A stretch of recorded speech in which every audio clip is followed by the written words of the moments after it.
दोस्तों नमस्कार, स्वागत है आप सभी का मेरे YouTube चैनल देहाती ज़िंदगी बाई आशीष में। दोस्तों आज 15 अगस्त 2022 का दिन है। भारत अपनी स्वतंत्रता की गाँठ आज मना रहा है। दोस्तों हम भी आज अपने प्यारे तिरंगे के पास खड़े हुए हैं और आपके लिए वीडियो बना रहे हैं। दोस्तों ये स्वतंत्रता दिवस 15 अगस्त को जो मनाया जाता है, यह दिन हमारे लिए गर्व का विषय है। इस दिन हम अपने पूर्वजों पर, अपने स्वतंत्रता सेनानियों पर गर्व कर सकते हैं कि उन्होंने हमें अंग्रेज़ों की दास्ता गुलामी से आज़ादी दिलाई। दोस्तों 200 साल की जिन पराधीनता की बेड़ियों ने भारत को हर तरफ से कमज़ोर किया, भारत को गरीब किया, दरिद्र किया और भारत के लोगों के आत्मसम्मान और उनके भारत के लोगों के आत्मसम्मान और उनके गौरव को चोट पहुंचाई। दोस्तों ये स्वतंत्रता का दिन हमें याद दिलाता है कि हमें स्वतंत्रता कैसे मिली है और इसका क्या मूल्य है। दोस्तों किसी भी वस्तु का मूल्य आपको तभी पता चलता है जब वो वस्तु आपके पास नहीं हो।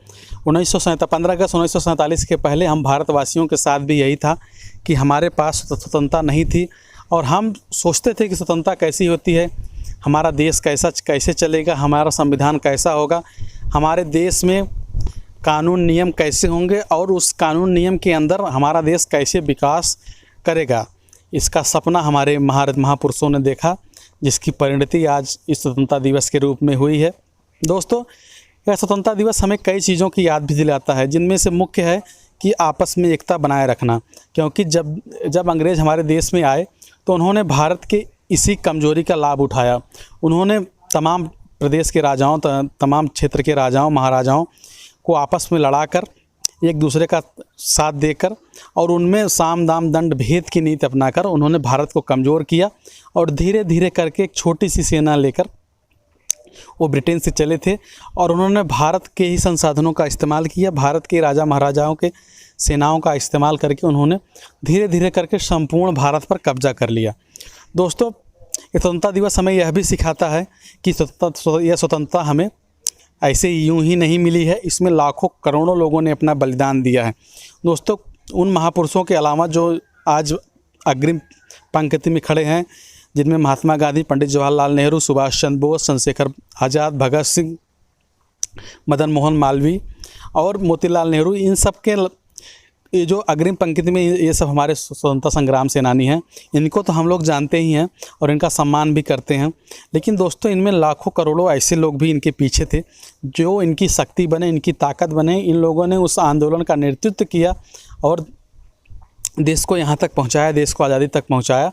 लेकिन हमें उनको भी नहीं भूलना चाहिए, जिन्होंने पूरे अपनी ज़िंदगी को दे दिया और उनका कहीं नाम नहीं आया, उनका कहीं उल्लेख नहीं हुआ। ऐसे हज़ारों लाखों पुरुष महिलाओं ने भारत में योगदान दिया। दोस्तों 15 अगस्त 1947 की आज़ादी जब हमें मिली अंग्रेज़ों से, तो भारत के संविधान निर्माताओं ने भारत का संविधान बनाया और उसी संविधान से इस पूरे देश को जातिवाद, धर्मवाद, संप्रदायवाद से ऊपर उठते हुए इस देश को चलाने का प्रयास किया और धीरे धीरे ही सही हमारे देश ने इस दिशा में कदम बढ़ाया। स्वतंत्रता के बाद भारत में चुनौतियां भी कम नहीं थी। भारत को दो पड़ोसी ऐसे मिले थे जो हमेशा भारत को परेशान करने में लगे रहते थे, भारत को कष्ट देने में लगे रहते थे, जिनमें पाकिस्तान और चीन का नाम उल्लेखनीय है। भारत ने चीन से भी युद्ध लड़ा 1962 में और पाकिस्तान से कई बार युद्ध लड़ा और हर बार पाकिस्तान को पराजित किया। दोस्तों खाद्यान्न का संकट था, स्वास्थ्य का संकट था, स्वास्थ्य सुविधाएँ नहीं थी, खाद्यान्न उपलब्ध नहीं था। तो हमारे प्रधानमंत्री लाल बहादुर शास्त्री जी ने जो है नारा दिया, जय जवान जय किसान। उसमें आगे चलकर एक नारा और जुड़ा, जय जवान जय किसान के साथ जय विज्ञान को भी बढ़ावा दिया और उससे रिसर्च से, खोजबीन से धीरे धीरे भारत में हरित क्रांति हुई। अनाज खाद्यान्न में भारत आत्मनिर्भर बना। दोस्तों ये सफ़र आज हम 75वीं वर्षगांठ में स्वतंत्रता दिवस के खड़े हुए हैं, इस दिन में खड़े हुए हैं और इसको सेलिब्रेट कर रहे हैं, इसका उत्सव हम मना रहे हैं। लेकिन 75वीं वर्षगांठ तक पहुँचते पहुँचते भारत ने बहुत मुसीबतों को झेला है। इन मुसीबतों से पार पाते हुए भारत आज कई क्षेत्रों में अग्रणी है। अर्थव्यवस्था ले लीजिए आप, भारत की सुरक्षा व्यवस्था ले लीजिए, सैन्य व्यवस्था ले लीजिए, शिक्षा जगत में तमाम बड़ी बड़ी कंपनियों में आपको भारत के लोग ही सीईओ के रूप में विदेशों में भारत का नाम रोशन करते नज़र आएंगे। मेडिकल के क्षेत्र में भारत एक हब बनता जा रहा है।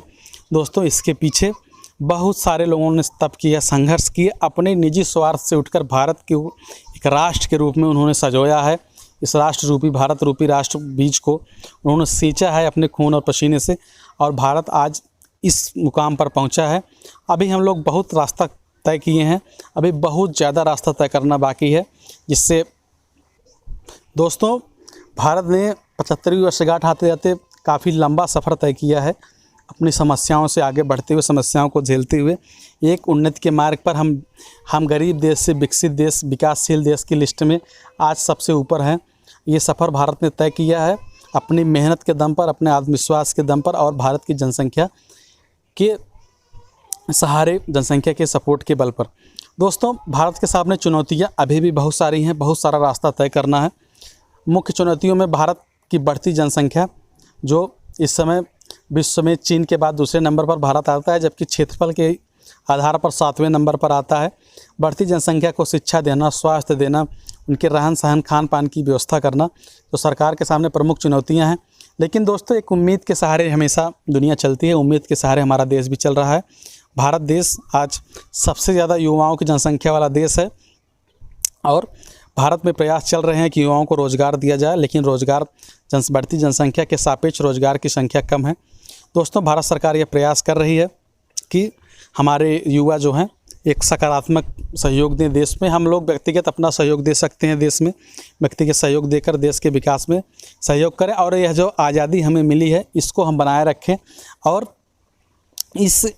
इन आज़ादी के पीछे दिए हुए बलिदानों को याद करते हुए इस आज़ादी को अपने देश के विकास में उपयोग करते हुए इसमें सहयोग करें। यही हमारी उम्मीद है, आपसे भी, मुझसे भी, मेरी खुद की भी यही अपने से उम्मीद है, और एक विश्वास है कि हमारा भारत आने वाले दिनों में, जब हम लोग आज़ादी के तमाम वर्षों के बाद जब हम लोग देखेंगे एक बार पीछे मुड़कर, तो हमारी तमाम उपलब्धियां होंगी जो आपके सामने होंगी, हमारे सामने होंगी, जिस पर हम गर्व कर सकेंगे, और इन्हीं उपलब्धियों के सहारे हम आगे बढ़ते रहेंगे। दोस्तों आप सभी का बहुत बहुत धन्यवाद ये वीडियो देखने के लिए। अगर ये वीडियो आपको पसंद आया हो तो मेरे चैनल को सब्सक्राइब करें, इस वीडियो को ज़्यादा से ज़्यादा शेयर करें और लाइक करें। आप सभी का दोस्तों बहुत बहुत धन्यवाद।